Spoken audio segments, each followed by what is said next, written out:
Bonjour à tous ceux qui regarderont ce live et surtout bonjour donc à la team replay comme d'habitude. On se retrouve aujourd'hui dans la 3e vidéo du bootcamp de l'été. Le bootcamp de l'été qui, comme je vous le rappelle, ce sont des petits lives durant l'été pour vous aider à avancer au niveau de votre business en ligne, à revoir en fait les bases de votre business en ligne, tout en étant en mode décontracté, en mode chill, sans prise de tête durant l'été, que vous soyez à la plage ou autre, ou avec votre café froid comme moi en ce moment. C'est juste pour revoir les bases, vous aider à revoir vos stratégies, etc. Donc aujourd'hui, ça sera donc l'avant-dernière vidéo. La semaine prochaine sera donc la dernière vidéo du bootcamp de l'été. Et voilà, donc j'espère que ces 4 petits épisodes vous auront aidé à la fin, vous aideront à la fin à revoir vos bases durant l'été et à attaquer la rentrée avec sérénité. Donc aujourd'hui, je souhaitais absolument vous parler du mindset. Du mindset, ça doit être forcément quelque chose que vous avez déjà entendu parler, puisque c'est la base lorsqu'on veut entreprendre. Donc bonjour à tous ceux qui assistent au live, je vous fais des petits coucous. Voilà, puisqu'en fait, si on n'a pas le bon état d'esprit, on ne pourra pas entreprendre sur la durée. Alors, coucou ambassadrice du ciel. Donc bonjour Rose Gourmande. Alors avant de passer au sujet, c'était juste pour vous rappeler que ces bootcamps de l'été sont juste donc des petits lives de quelques minutes seulement. Ça ne va pas durer très très longtemps, mais c'est donc un moyen pour vous de revoir vos bases. Coucou Ayam Catriona. Bonjour, ça me fait super plaisir de vous retrouver dans ce live. Donc comme je disais, aujourd'hui nous allons parler du mindset, donc de l'état d'esprit d'un bon entrepreneur. Alors, avant toute chose, il faut savoir que l'état d'esprit constitue 80% de votre réussite, de la réussite en général, et les 20% restants seront les actions. En effet, je ne sais pas si ça vous est déjà arrivé, mais souvent, en fait, on a de superbes idées, on a plein de projets en tête, on a une idée de formation en ligne, on a envie de se surpasser, on a envie de lancer un podcast, je dis peut-être ça parce que j'y pense, mais en tout cas vous avez un projet, vous avez envie de faire un live, peut-être votre premier live votre premier live face caméra ou faire votre première vidéo YouTube. En tout cas vous avez des projets en tête mais vous ne passez pas à l'action. Pourquoi ? Parce que finalement votre mental en fait va vous trouver des excuses ou alors vous allez avoir peur de sortir de votre zone de confort. Vous allez vous trouver toutes les excuses possibles et imaginables pour ne pas passer à l'action. Et c'est là que justement l'état d'esprit rentre en jeu et c'est là que la discipline, le bon mindset rentre en jeu et reste primordial puisque si au niveau de votre état d'esprit, en fait, vous êtes pas au clair, si vous n'avez pas un minimum de discipline, si vous avez plus la motivation, si vous vous souvenez même plus de pourquoi vous avez eu cette idée, de pourquoi vous avez initié ce projet, eh bien les actions par la suite ne vont pas arriver. Donc c'est ça dont je voulais vous parler avec les 80% de l'état d'esprit qui constitue 80% de la réussite et les 20% restants qui sont le passage à l'action. Alors, pour vous donner un exemple de mauvais état d'esprit, ça va être par exemple, vous êtes lancé vous avez lancé votre activité tout simplement et vous rencontrez une difficulté. Et ce que vous faites, c'est que vous abandonnez au premier obstacle. Alors là, je peux vous assurer que vous n'allez pas pouvoir entreprendre sur la durée puisque malheureusement, des obstacles, vous allez en rencontrer tout le long de votre projet entrepreneurial, tout le long de votre activité. Le type d'obstacle va changer, les types de problématiques vont changer, mais vous allez tout le temps en rencontrer. C'est pas au début c'est difficile et après Non, ça se passe pas comme ça en fait. Ça va être d'autres problématiques qui auront plus ou moins d'importance. En tout cas, ça sera différent. Donc si vous abandonnez au premier obstacle, votre projet ne va absolument pas tenir dans la durée et va falloir revoir vos priorités et de voir si vous êtes finalement réellement fait pour entreprendre. Personnellement, des difficultés, j'en ai rencontré plein. Sur le moment, c'est un super mauvais mood, hein. J'avoue, je vais pas vous dire de rester positif tout le temps, la vie est belle tout le temps et tout, non. Moi-même, je rencontre des obstacles. Parfois, je j'ai pas les résultats que j'espérais avoir, ou alors j'ai des résultats dans un autre projet annexe ou quelque chose que j'avais fait vite fait et j'attendais pas autant de résultats parce que j'avais misé sur un autre projet plus important à mes yeux. Et en fait, ou alors voilà, vous avez pas autant de clients que vous voudriez, ou alors vous avez pas, il y a un client qui finalement veut plus travailler avec vous, ou alors je sais pas. Euh, Qu'est-ce que ça peut être? Je sais pas, mais en tout cas, vous n'avez pas, par exemple, autant d'engagement que vous voudriez sur votre dernière publication. Enfin, ça peut être tout et n'importe quoi. Et juste parce que vous n'avez pas eu autant d'engagement souhaité, eh bien, vous allez laisser tomber. Ça se passe pas comme ça. Il faut persévérer dans le temps. Et par la suite, les résultats viendront. Donc, au lieu de vous comporter comme j'ai dit tout à l'heure, bonjour, Cat Heart. Bonjour. Donc au lieu de vous comporter comme je disais juste avant, à vous de faire en sorte de trouver une solution à chaque difficulté rencontrée. À vous de vous entourer de personnes ayant déjà réussi pour justement vous inspirer, pour regagner en motivation, pour leur demander des conseils et essayer de contourner finalement les problématiques rencontrées qui souvent peuvent être rencontrées aussi par les personnes justement entrepreneurs qui ont les résultats que vous voulez avoir. Essayez aussi de vous faire un petit groupe d'amis qui sont intéressés par la même chose que vous, qui entreprennent aussi et puis ça va vous aider finalement à avancer, à vous motiver pour votre projet entrepreneurial. Alors, maintenant, je vais expliquer un concept qui est le fixed mindset et le growth mindset. Donc le fixed mindset, qu'est-ce que c'est? C'est l'état d'esprit figé et le growth mindset, c'est l'état d'esprit de croissance, tout comme le nom l'indique. Et en fait, l'objectif d'un entrepreneur, enfin quand vous allez entreprendre, le plus important, ça va être de ne pas être tout le temps avec l'état d'esprit figé, mais d'essayer d'avoir un état d'esprit justement de croissance. Alors, je vais vous expliquer un petit peu la différence. Bonjour David. Alors, un état d'esprit figé, en fait, ça va être souvent les personnes qui ne vont pas sortir de leur zone de confort, qui ne vont pas chercher à apprendre de nouvelles choses parce que pour eux, on est intelligent ou pas. Enfin voilà, ils vont avoir mille et une excuses pour ne pas passer à l'action. Hop. Ils ne vont absolument pas initier de nouvelles choses puisqu'ils vont vouloir demander la permission à chaque fois. Ils vont pas, comment dire, oui, ils vont pas oser prendre des décisions, oser innover, sortir de leur zone de confort.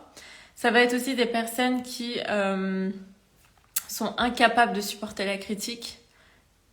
C'est sûr que quand on veut grandir, quand on veut sortir de notre zone de confort, quand on veut entreprendre, quand on veut innover, forcément qu'il y aura des critiques, forcément que vous n'allez pas plaire à tout le monde et que voilà, vous allez être critiqué, que ce soit sur votre projet entrepreneurial ou sur votre façon de faire, sur votre façon de travailler, etc. Donc il faut absolument ne pas donner autant d'importance aux critiques et voilà, pour pouvoir avancer. Sinon, dès que quelqu'un va vous dire mais en fait c'est nul ce que tu fais, vous allez abandonner et c'est pas comme ça que vous allez réussir à entreprendre.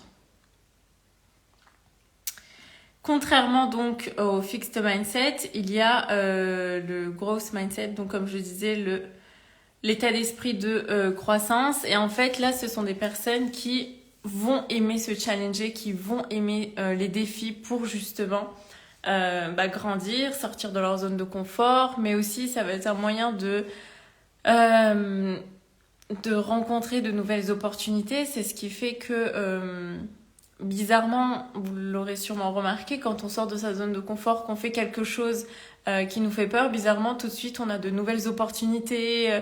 Il y a un ami d'un ami qui nous propose quelque chose, ou je sais pas, vous trouvez un job, il y a une entrepreneur qui veut faire une interview avec vous. Voilà, il y a toujours des opportunités parce que vous êtes sorti de votre zone de confort, parce que vous avez gagné en visibilité, vous vous êtes montré, vous avez fait passer un message, etc.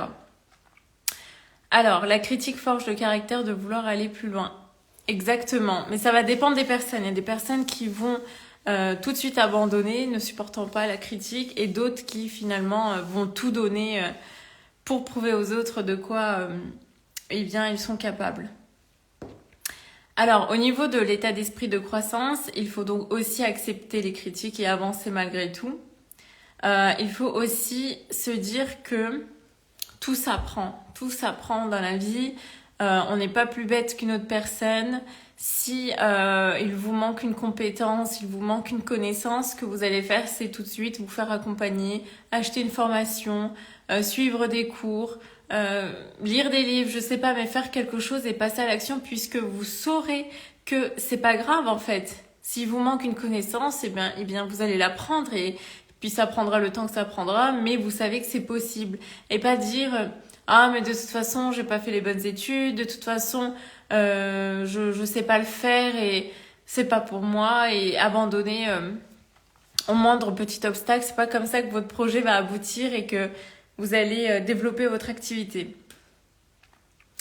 Il faut aussi avoir la capacité de vous laisser inspirer par ceux qui réussissent et pas les jalouser. Il y a certaines personnes qui ne supportent pas la réussite des autres, que ce soit des personnes de leur entourage ou des personnes inconnues sur les réseaux sociaux. Mais en fait, c'est pas comme ça que vous allez réussir. Il faut absolument... En fait, il faut que vous vous disiez que si quelqu'un réussit, eh bien, c'est que vous en êtes capable aussi. C'est une preuve, en fait, que cette façon de faire, ou que finalement, dans ce domaine-là, on peut réussir. Et vous dire, ok, cette personne, elle a réussi, donc ça veut dire que moi-même, je peux réussir, parce que ça veut... Enfin, c'est que cette stratégie fonctionne, ou ça veut dire que cette niche intéresse du monde, ce domaine d'activité-là intéresse du monde, c'est qu'il y a une clientèle derrière ce genre de produit. Donc si elle a réussi, eh bien moi aussi j'en suis capable. Je vais mettre les actions en place, ça prendra le temps que ça prendra, sachant que il ne faut pas se comparer aux autres, dans le sens où vous savez pas en fait où ils en sont dans leur parcours. Vous savez pas si ils ont commencé hier, et vous savez pas s'ils ont commencé il y a 10 ans. En fait, je m'explique, pardon, je perds mes mots, mais comme on dit, il ne faut pas comparer, vous comparer avec les autres, puisque peut-être que vous allez avoir tendance à comparer le chapitre 10 d'une personne, alors que vous en êtes au chapitre 2, par exemple. Vous savez pas quand cette personne elle a commencé son activité, vous ne savez pas si elle avait déjà une activité avant, si elle a déjà échoué, si ça se trouve c'est son 3e business, et c'est qu'au bout de, je sais pas, plusieurs formations créées, non vendues, que finalement ce produit-là fait fureur et que ça marche et ça décolle, mais vous savez pas tout ce que cette personne a dû traverser. Donc ne vous comparez pas, et dites-vous juste, ok, si elle réussit, c'est que c'est possible. Voilà, je suis pas plus bête que cette personne-là, et je vais trouver la stratégie qui me correspond. Ça aussi, c'est important, parce que souvent, on a tendance à copier bêtement les stratégies ou la façon de faire des personnes qu'on suit et qui réussissent. Mais en fait, à chacun sa stratégie. Si une personne arrive à vendre en faisant des lives, en faisant des stories face caméra, une autre personne va réussir à vendre via des emails. Donc chacun sa stratégie. N'essayez pas de copier quelqu'un d'autre sans essayer de trouver votre stratégie à vous.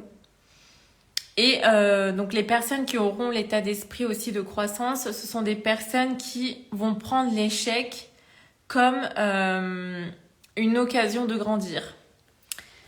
Moi, je ne vous souhaite pas d'échouer, bien au contraire, je vous souhaite tout le succès du monde, mais si jamais un jour vous rencontrez un échec, dites-vous que, eh bien, c'est pas grave, et que limite c'est bien, dans le sens où vaut mieux faire des petites erreurs bêtes au début de son activité que quand vous allez générer, je sais pas, plusieurs milliers d'euros et que vous allez faire cette erreur alors qu'en fait elle aurait pu être ne pas faite. Donc quand vous allez rencontrer un échec, dites-vous ok, bien c'est pas grave, comment est-ce que je peux m'améliorer, pourquoi ça n'a pas marché? Peut-être que si je changeais juste ce petit paramètre-là, en fait ça allait marcher, mais c'est ce qui bloque, qui fait que ça n'a pas marché cette fois-là. Donc voilà. L'état d'esprit de croissance, en tout cas, c'est tout ce que je vous ai dit donc juste avant. Mais aussi surtout comprendre que l'échec, ça peut être une opportunité de soit changer de stratégie, soit changer de niche, soit changer d'activité. Peut-être que vous avez commencé avec une activité. Moi, personnellement, j'avais débuté avec du marketing de réseau. J'ai fait n'importe quoi. Enfin, ça n'a pas marché pour moi. Mais je sais très bien pourquoi ça n'a pas marché pour moi. Puisque ce n'était pas fait pour moi, en fait. J'avais l'impression de ne même plus être moi-même tellement j'essayais de faire comme les autres. J'appliquais bêtement ce qu'on me disait de faire. Mais ça m'allait pas. Et en plus, ça me plaisait même pas de faire cette activité-là. Donc, j'ai arrêté au bout d'un mois. Et pourtant, je savais que je voulais entreprendre, que je voulais initier des projets et tout. Donc, c'est pas parce que là, ça n'a pas marché que ça ne marche pas ailleurs. Bien au contraire. Alors, David qui nous dit, souvent ceux qui critiquent ou doutent de votre activité sont en général des losers. Malheureusement, oui, puisque moi j'ai tendance à dire que les personnes qui réussissent, ils ont pas le temps en fait de critiquer les autres. Ils sont là justement à bosser sur leurs projets, à initier de nouveaux projets, à créer de nouveaux produits. En tout cas, ils n'ont pas trop le temps de voir ce que les autres font et surtout pour les critiquer. Donc, c'est pas leur genre. Tous les jours, il faut se poser des questions et se remettre en question. Alors oui, régulièrement, il faut se remettre en question, mais peut-être pas tous les jours, puisqu'il faut aussi passer à l'action, David. Il faut pas non plus tout le temps faire une introspection, alors que c'est quelque chose que j'aime beaucoup. Moi, l'introspection, ça me permet de voir comment en globalité ma stratégie, de me poser les bonnes questions, mais peut-être pas tous les jours, puisque au bout d'un moment, il faut aussi passer à l'action, voir ce que ça donne. En théorie, ça peut sembler bien et tout. On peut se faire une petite stratégie en disant je fais tant de mails, tant de vidéos, tant de trucs et à la fin, normalement, j'attends tant de CA. Mais il faut aussi passer à l'action pour voir si eh bien, c'est le cas. Alors, maintenant que je vous ai présenté quelques points sur l'état d'esprit de croissance, donc le growth mindset, je vais vous donner quelques petits conseils pour pouvoir adopter ce mindset-là. Puisque vous allez me dire, ok d'accord, il faut être comme ça, mais comment est-ce que je change, je switch au niveau de mon mental? Alors, déjà, je vous conseille de lire des livres sur le développement personnel, l'entrepreneuriat en général. Alors, j'ai prévu de vous faire une liste de livres, de films qui m'ont beaucoup aidé, moi, à mes débuts et qui m'aident encore aujourd'hui, puisque je n'arrête pas de lire des livres sur l'entrepreneuriat. Je sais pas, si j'ai mon livre juste ici. J'avais reçu un livre de la part d'Alizio, puisque je fais un partenariat avec Alizio. Et donc actuellement, je suis en train de lire ce livre-là. Donc je vous ferai un petit retour à la fin si ça vous intéresse. Et donc je disais, je vous ferai une liste de livres, de films. Voilà, pour nous aider justement à avoir le bon point de vue, à voir les choses comme un entrepreneur devrait le voir pour avancer dans ses projets. Alors dans mes notes, j'ai mis aussi fixer ses objectifs en fonction de la personne qu'on veut devenir. C'est-à-dire que si le vous dans 5 ans, disons 1 an, 2 ans, 3 ans, 5 ans, enfin la personne que vous voulez devenir, c'est une personne qui lit régulièrement des livres. Par exemple, on va prendre l'exemple des livres. Eh bien, faites en sorte de lire régulièrement des livres. Si c'est une personne en bonne santé, allez vous inscrire peut-être à la salle de sport ou aller courir 2-3 fois par semaine. Enfin, si c'est quelqu'un qui fait attention à son alimentation, commencez un petit peu à faire attention à votre alimentation. En tout cas, essayez de vous rapprocher de la personne que vous voulez être d'ici quelques années. Et c'est les actions d'aujourd'hui qui feront que vous aurez des résultats demain. J'ai mis aussi tout ce qui est affirmation positive et la méditation. Alors, pour être honnête, je ne médite plus beaucoup et je ne fais plus beaucoup d'affirmations positives. Mais quand j'ai débuté l'entrepreneuriat, c'était quelque chose... Enfin, ces deux points m'ont beaucoup aidé sur comment le fait de gagner en confiance en moi et surtout quand j'avais peur avant de créer ma première formation, par exemple. Alors, la méditation, c'est quoi en soi? Il y a plusieurs sortes de méditation en fait. Vous n'êtes pas obligé de vous asseoir, de fermer les yeux et non, peut-être que vous, votre méditation, ça va être d'aller marcher en pleine nature, d'aller à la forêt, faire une randonnée, j'en sais rien. Mais moi, en tout cas, ce que je faisais, c'est que j'utilisais une application qui s'appelle Le Petit Bambou et je mettais 5 minutes en fait. Euh, et puis une petite musique en fond et je ferme les yeux et puis je respire. Donc c'était ça ma méditation pour me vider la tête. Mais après, à chacun sa façon de faire. Vous pouvez méditer plus longtemps, moins longtemps, comme vous voulez. Et les affirmations positives, en fait, ce que j'ai fait, c'est que j'avais pris une feuille blanche et j'avais noté une dizaine de phrases du genre tu attires à toi de nouvelles opportunités chaque jour, tu es une belle personne, euh, tu impactes positivement les autres. Enfin, c'était des phrases super motivantes que je lisais à voix haute tous les jours. Au début, ça peut paraître ultra bizarre. Vous pouvez passer pour quelqu'un de bizarre si vous le faites devant quelqu'un d'autre, mais en tout cas, moi j'aime bien parce que ça fait du bien aussi d'entendre ce genre de choses à voix haute.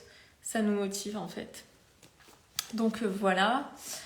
Et puis j'ai mis aussi prendre en note ses idées dans le sens où souvent les meilleures idées nous viennent quand, je sais pas, en cuisine, quand on est sous la douche, quand on marche dehors, quand on fait une tâche qui n'a rien à voir avec l'activité en question. Et on se dit qu'on va s'en souvenir, mais quelques heures plus tard, on s'en souvient plus. Et je trouve ça bien dommage d'oublier en fait des idées qu'on avait eues juste avant.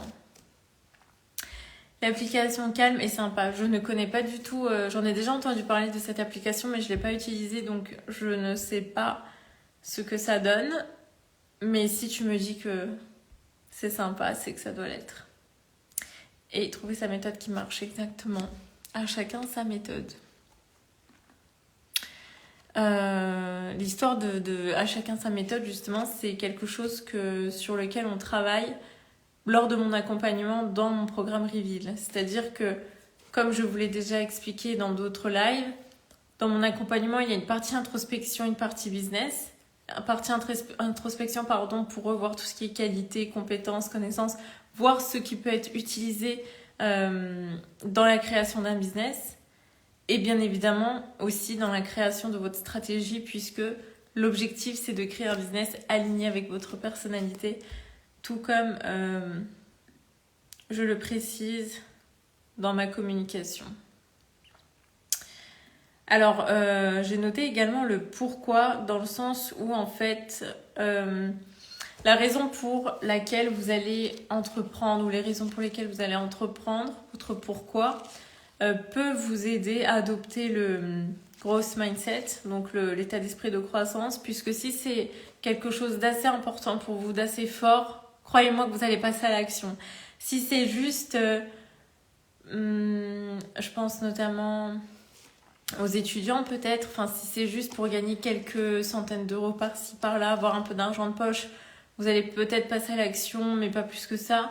Mais si c'est vraiment important dans le sens où vous avez pas de plan B, ou alors c'est vraiment que, enfin, vous voulez rendre fier votre famille, vos enfants, je sais pas, vous avez des choses à vous prouver, à vous-même, aux autres, enfin, quand c'est vraiment important et que votre pourquoi il va être puissant, vous allez forcément passer à l'action. Donc, peut-être revoir votre pourquoi quand, dans les moments de doute, dans les moments de procrastination, pour voir si c'est vraiment quelque chose d'important pour vous, le fait d'entreprendre, ou si c'était juste parce qu'on en parle beaucoup en ce moment, ou parce qu'un ami est en train d'entreprendre, enfin, voilà. Hop, le positif attire le positif, exactement. La loi d'attraction aussi. Tac, tac, tac. Et puis, j'ai mis aussi... Je pense que je vais finir avec ça. Je regarde juste... Oui, carrément, je pense que je vais finir avec ça. Alors, concernant donc le growth mindset, de toute façon, si vous essayez de switcher votre cerveau avec l'état d'esprit de croissance et passer à l'action massivement, comme je le disais juste avant, eh bien, vous allez forcément sortir de votre zone de confort et appliquer les idées que vous aurez en tête.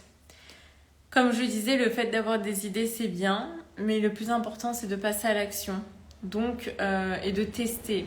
Si vous avez une superbe idée, je sais pas, vous vous dites je vais faire un réel par jour pendant un mois, ma visibilité elle va augmenter, ensuite je vais parler de mon offre et tout.